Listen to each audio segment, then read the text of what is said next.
जय जोहार, नमस्कार। छत्तीसगढ़िया चैनल देख रहे हैं आप। छत्तीसगढ़ की तमाम सभी बड़ी महत्वपूर्ण काम की खबरों की शुरुआत करते हैं आज की पहली बड़ी खबर के साथ।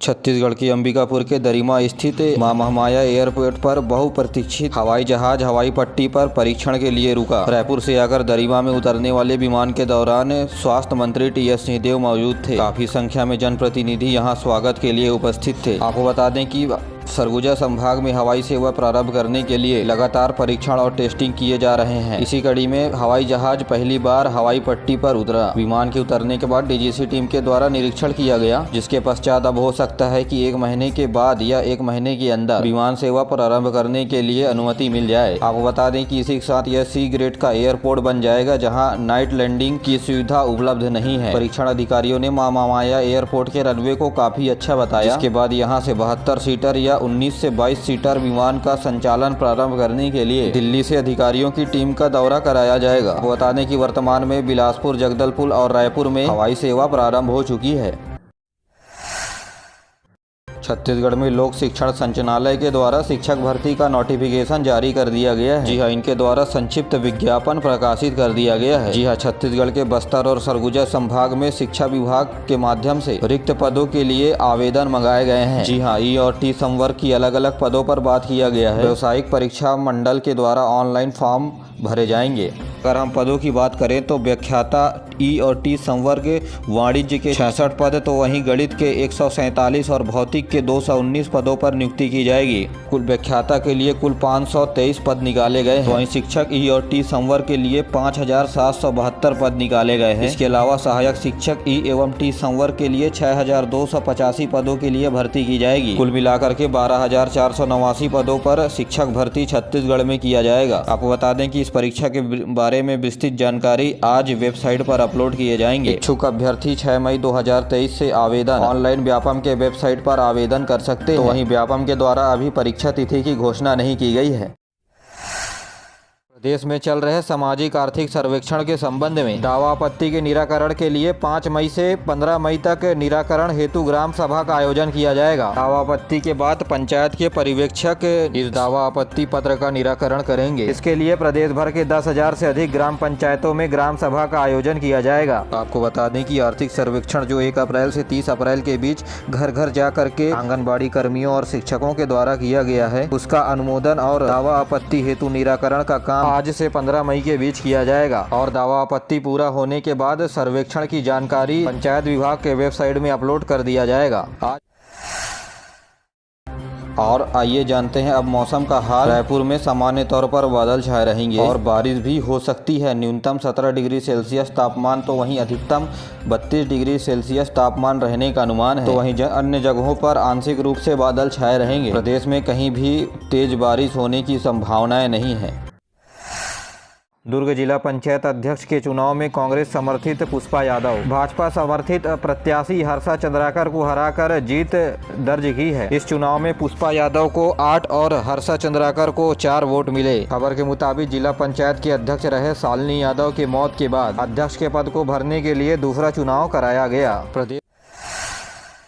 आज 5 मई को बुद्ध पूर्णिमा मनाया जा रहा है। इस अवसर पर छत्तीसगढ़ के राज्यपाल विश्वभूषण हरिचंदन और मुख्यमंत्री भूपेश बघेल ने प्रदेशवासियों को शुभकामनाएं देते हुए कहा कि भगवान बुद्ध प्रेम, करुणा और अहिंसा की भावना को सबसे बड़ा मानते हुए विश्व को नया रास्ता दिखाया है। तो वहीं मुख्यमंत्री ने अपने संदेश में कहा है कि भगवान बुद्ध लोगों को सत्य, अहिंसा और विश्व बंधुत्व का संदेश पूरे दुनिया को दिया। उनकी शिक्षा को विदेशों में भी लोगों ने अपनाया है और लाखों अनुयायी उनके रास्ते में चलकर देश दुनिया को शांति के रास्ते पर चलना सिखा रहे हैं।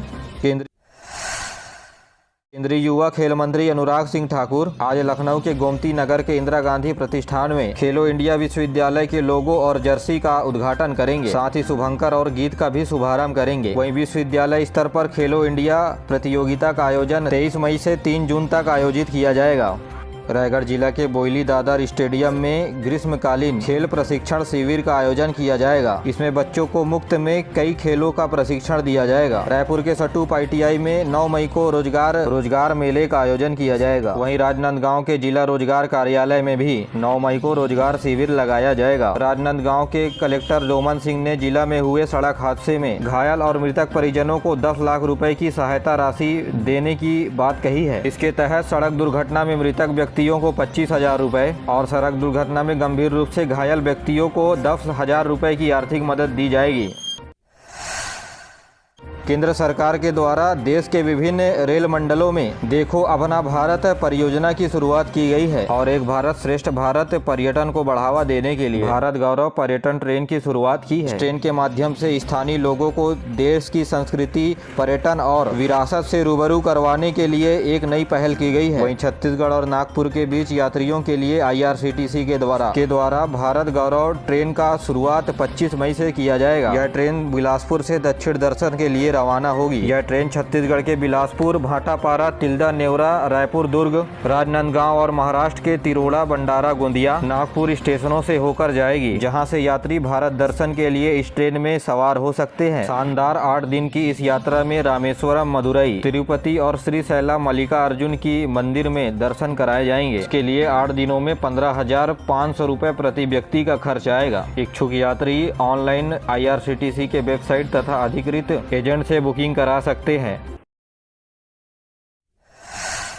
गृह मंत्रालय ने राष्ट्रीय सशस्त्र बल और राष्ट्रीय आपदा के खाने में मोटा अनाज यानी श्री अन्न को शामिल करने के लिए कहा है। केंद्रीय गृह मंत्री अमित शाह के द्वारा सभी बलों से बातचीत करने के बाद 30% मोटा अनाज सैनिकों के खाने में शामिल करने का फैसला लिया गया है। केंद्रीय खाद्य भंडार परिसर के किराना दुकान एवं अनाज भंडार में जल्द मोटा अनाज उपलब्ध कराया जाएगा। राज्य के सभी राजमार्ग में ई-डिटेक्शन सिस्टम शुरू किया जा रहा है। इसके चलते बिना फिटनेस और बिना टैक्स वाले गाड़ियों का टोल प्लाजा से आवागमन पर चालान ऑटोमेटिक कट जाएगा और चालान कटने के बाद गाड़ी चालक के ऊपर कार्रवाई भी किया जाएगा। इस नियम को देखते हुए अब सभी वाहन संचालकों को सभी प्रकार के दस्तावेज तैयार रखना होगा। छत्तीसगढ़ परिवहन विभाग ने ऐसे गाड़ियों का पता लगाने के लिए NIA उड़ीसा के सहयोग से ई-डिटेक्शन सिस्टम पोर्टल को विकसित किया है, जिसका उद्देश्य आने जाने वाले राष्ट्रीय राजमार्ग में गाड़ियों की जानकारी को इकट्ठा करना है। पहले चरण में टोल नाका को ई-डिटेक्शन सिस्टम से जोड़ा गया है। बाद में खनन और औद्योगिक क्षेत्रों में NPR कैमरे के माध्यम से वाहन में लदे माल और गाड़ी के बारे में जानकारी लिया जाएगा।